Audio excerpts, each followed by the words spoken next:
si les artistes camerounais sont actuellement dans le misérabilisme, s'ils sont des souffreteux, mais c'est à cause de la politique culturelle de M. Paul Biya. Pourquoi vous pouvez combattre la diaspora qui plutôt fait la promotion de la culture camerounaise? Dans tous les pays au monde, quand vous organisez un festival comme Armand Lende peut le faire, ou comme les autres, ils doivent bénéficier des fonds du ministère de la Culture. Parce que vous faites la promotion du pays. C'est la culture qui est le vrai ambassadeur d'un pays.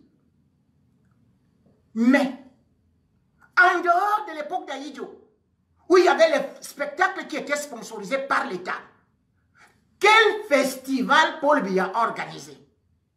Quel festival s'est tenu au Cameroun?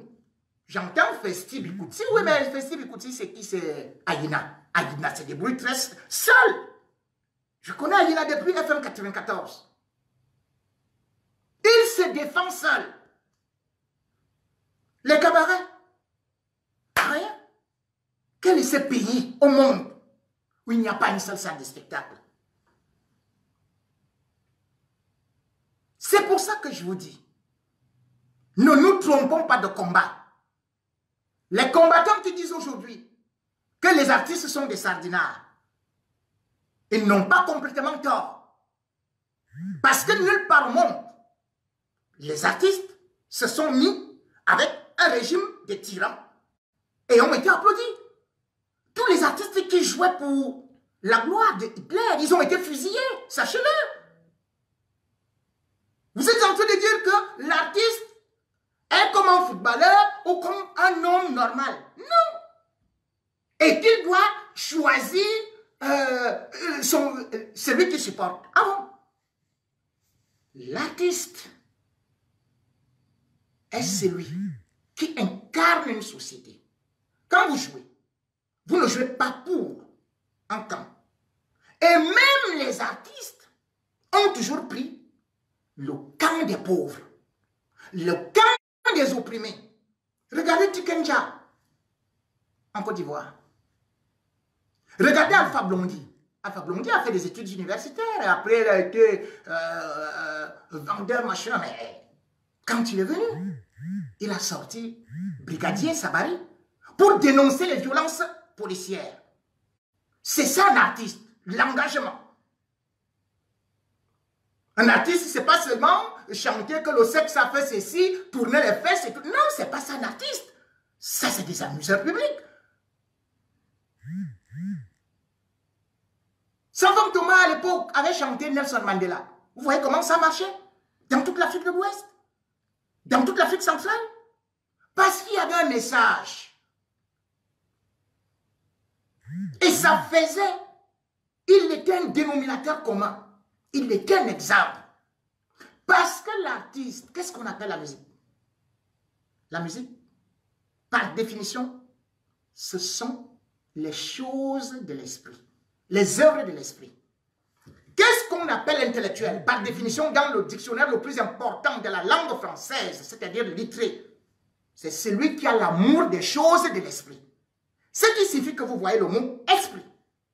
Saint-Esprit. Pour être intellectuel, il faut de l'esprit. Pour être artiste, il faut l'esprit.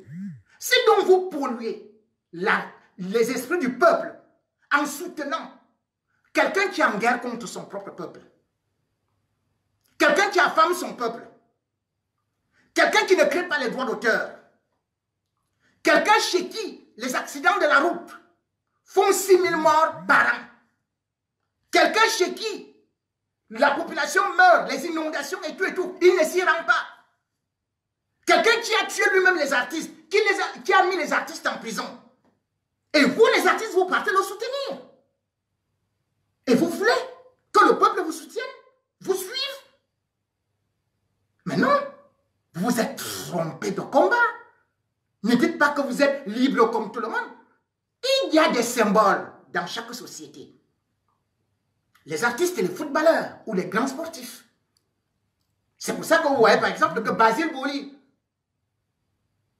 et Bernard Laporte ont soutenu officiellement Sarkozy ici.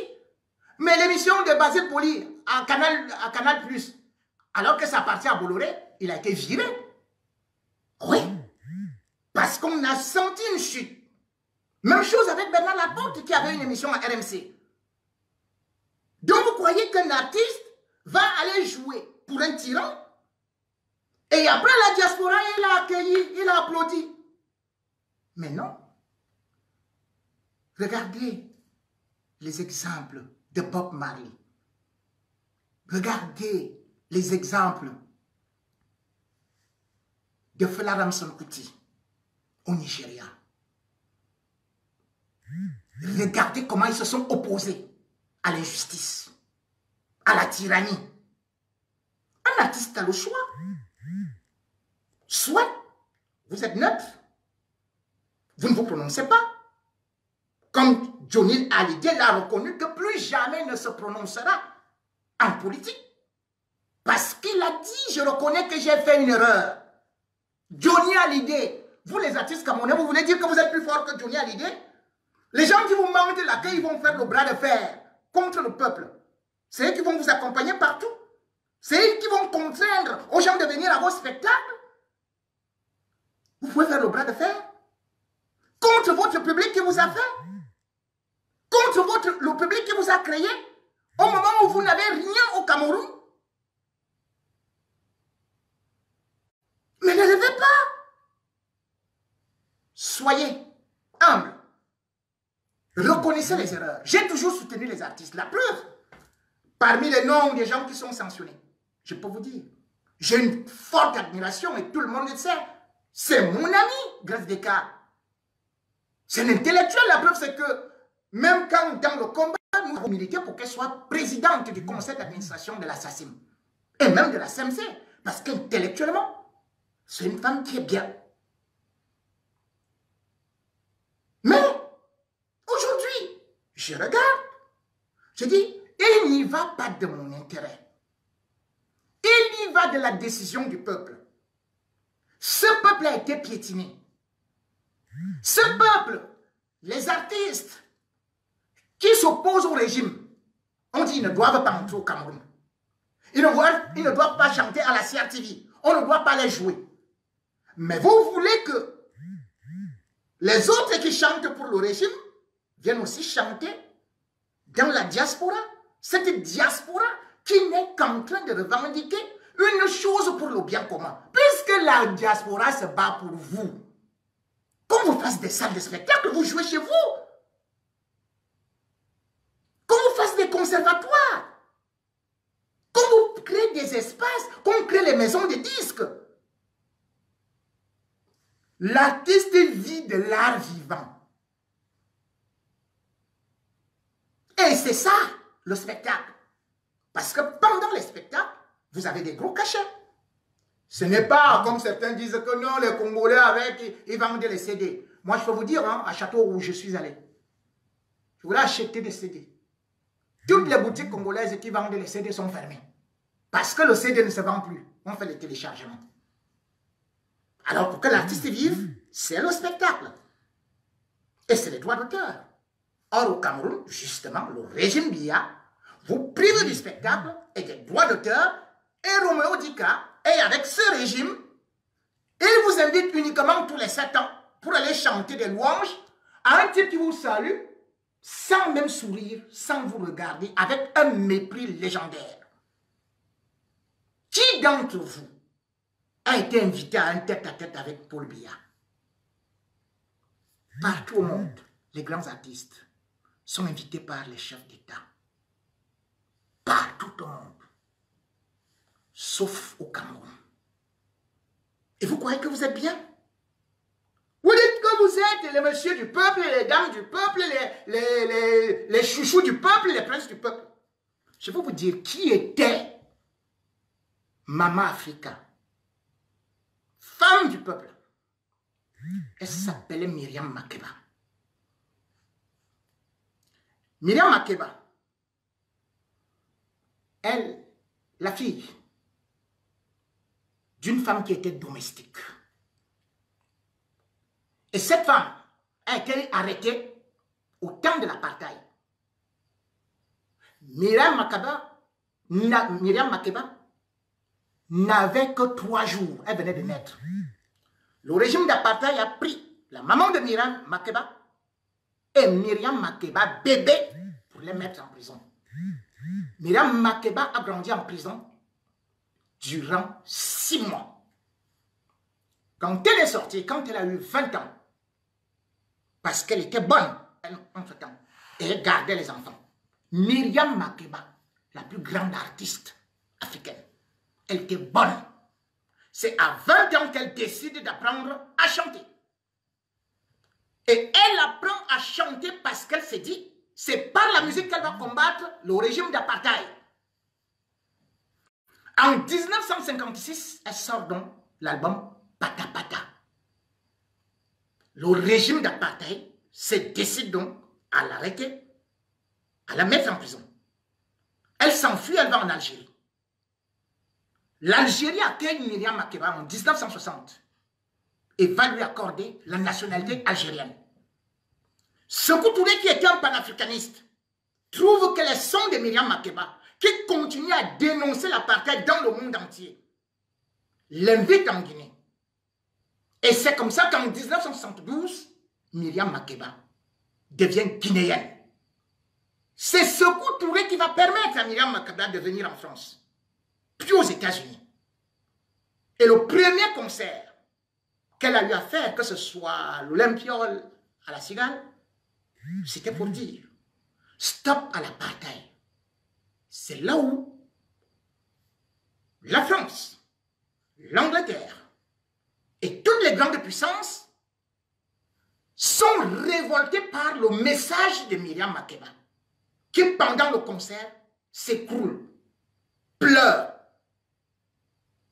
Et c'est de là qu'on décide que le régime d'apartheid doit être écarté des organisations internationales. Myriam Makeba a passé 31 ans en exil. Mais ces morceaux ont été interprétés dans le monde entier. Il n'y aura jamais, dans 2 siècles, une artiste comme Myriam Makeba. Et vous savez, elle est morte sur scène en 2008, juste parce qu'elle partait aussi défendre une autre cause d'un écrivain qui dénonçait aussi la Camorra. Elle est allée, elle était épuisée. Elle chantait, elle était en transe, elle est tombée. Accident cardiovasculaire. Elle est morte sur scène. Et Myriam Makeba, son petit nom c'était Nzizi. Zinzi. Et ça voulait dire, en swahili, que ce qui t'arrive, ce n'est qu'à cause de toi-même. Et c'est ce qu'elle répétait aux artistes. Parce que l'artiste est un porte-parole. L'artiste est un porte-voix. L'artiste est un miroir de la société. Et c'est pour ça que d'ailleurs, j'ai apprécié le message de Lady Pons. En janvier 2017, à la Cigale, le même endroit que Myriam Makeba avait joué. Elle avait stoppé le spectacle, bien avant ces élections, pour dire « Je suis Bamenda ». Elle est apolitique, mais au moins, elle avait dit « Je suis Bamenda » par rapport à ces populations qui étaient fusillées, par rapport à ces enfants qui étaient dans la brousse, par rapport à toutes ces injustices qui s'y passaient. Mais aucun artiste n'avait osé suivre cette voie. Tous suivaient la sardine et le pain.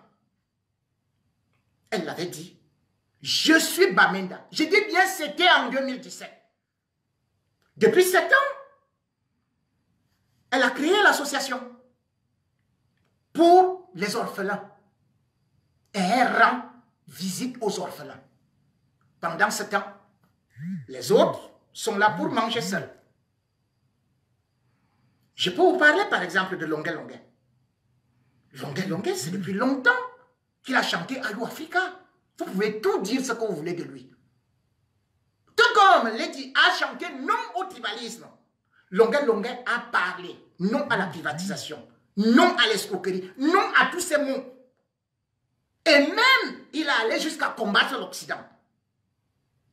Ça, c'est le message des vrais artistes. Les vrais artistes, c'est pas décrire les rondeurs des fesses. C'est pas présenter les poitrines généreuses.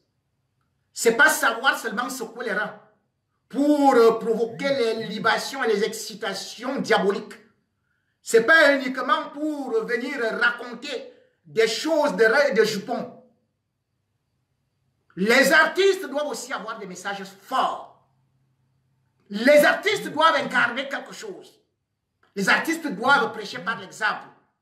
Moi, je peux vous dire, à une certaine période, Petit Pays avait chanté, tantôt pour, voilà, pour amuser les gens.